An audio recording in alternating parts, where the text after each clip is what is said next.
Hey there, Tech9. I'm here with none other than Matthias A-Spec Hoving at the I-43 event in Telford. So how are you today, Matt? I'm pretty good, actually. I'm a little bit tired. I had a very long night.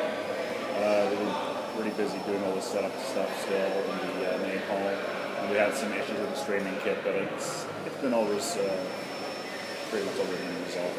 All right, great. And what's your day consist of so far? Because I've heard you a couple of times in the opening ceremonies, and you're always in that sort of thing. So I've been doing the opening ceremony like I've been doing since I-39, something along those lines. So we're like last 4 times that I-Series usually. I did some from StarCraft, and that's pretty much it. Right now I'm just enjoying myself over the beer. Yeah. Ready to go to the supermarket and just get myself a toothbrush and that sort of thing. Yeah, it's winding up.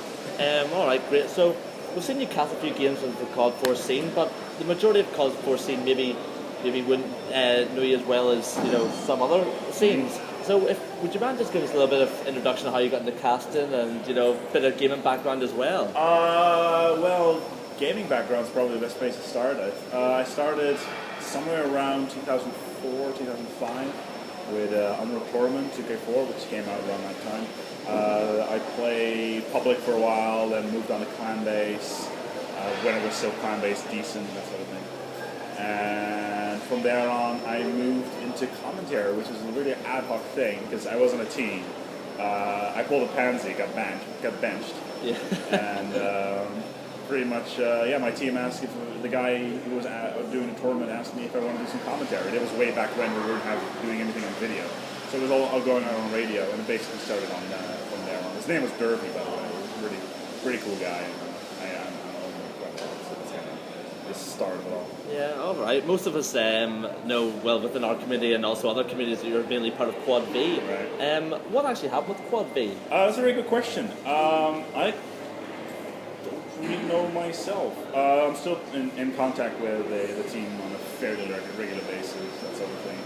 I was not involved in anything with the Italian event from a couple months back, which had a bit of resurgence. But no, I'm not quite really aware. But I'm under the impression that most of the senior staff, like Red Eye and Tosspot, they kind of somewhat caught up in their actual lives beyond thing. Like Stuart has moved on to a company that does streaming a lot, streaming technology. And Red Eye is doing stuff with, I believe, it's called SEO, which has to do with search terms on Google. That sort of thing. So they're really wrapped up in that, and I'm not really sure what's going on that front, to be quite honest. Yeah, all right. Well, it'd be good to see them back. Well, D-Man's going to be here. Yeah, I heard that. There were actually some rumors. There were some rumors, people saying, D-Man's going to be doing the Call of Duty final. I was like, no, he's not going to be doing the Call of Duty final. Well, yeah, no, everyone's heard that sort of. So no, I really don't think it's going to happen because not so much on the basis of he's been out of the game for a very long time. The meta has kind of moved on.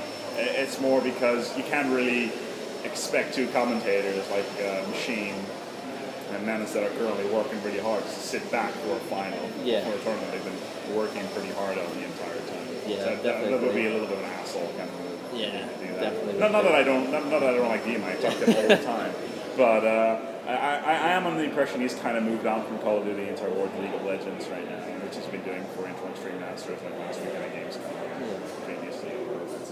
All right, great. So we see you under casting called for under Chaos TV. Right. So what are you doing? Are you with Chaos TV, or are you still a free agent and get booked in that sort of way? I'm not directly contracted to anybody. I physically work under my own company. Like I physically have like a tax number and everything.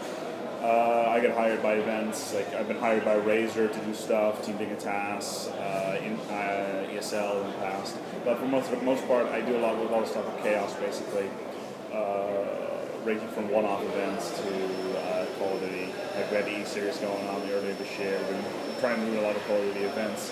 A little bit of Counter-Strike 1.6, a little bit here and there, kind of all over the place. But I'm not directly contracted by them, so to speak. Okay. I don't think I've ever been directly contracted by anybody in the scene ever. So. Yeah, it's maybe the best way, just it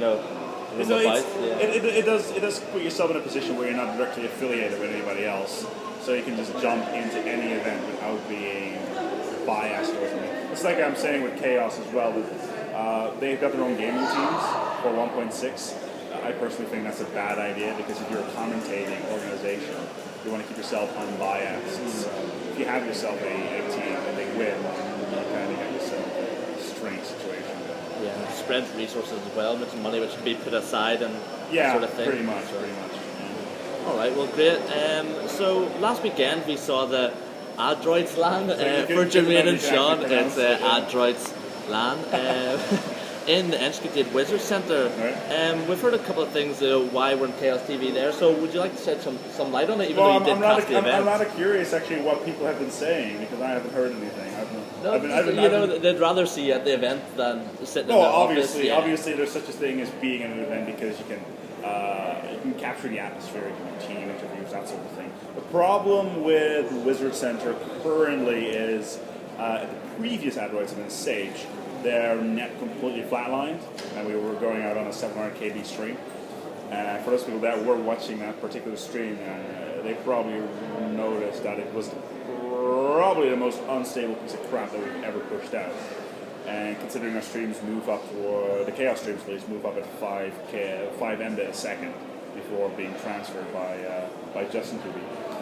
We pretty much said, okay, we may not be able to do the interviews, but if we're over at the studio, just outside Amsterdam, we can A, stream at any bitrate we want, and B, we can just continuously roll into match after match after match.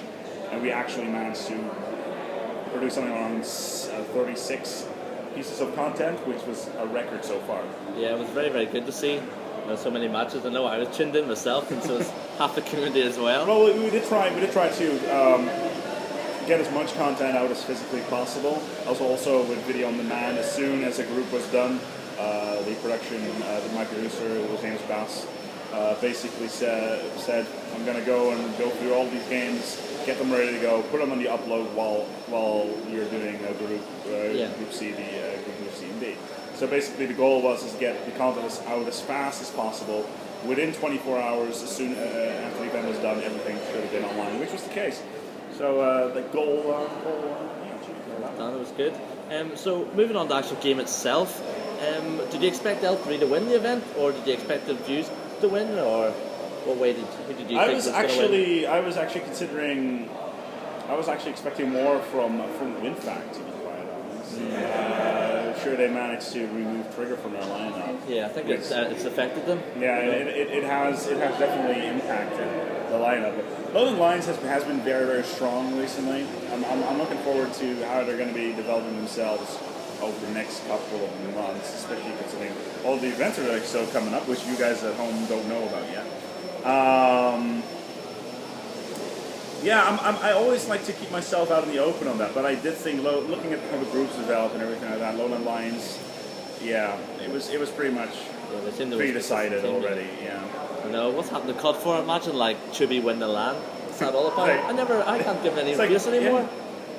Yeah, exactly. Like, why are you not in third place? Like, I was even more surprised when I saw why is Tiddus suddenly on the list. What's going on here?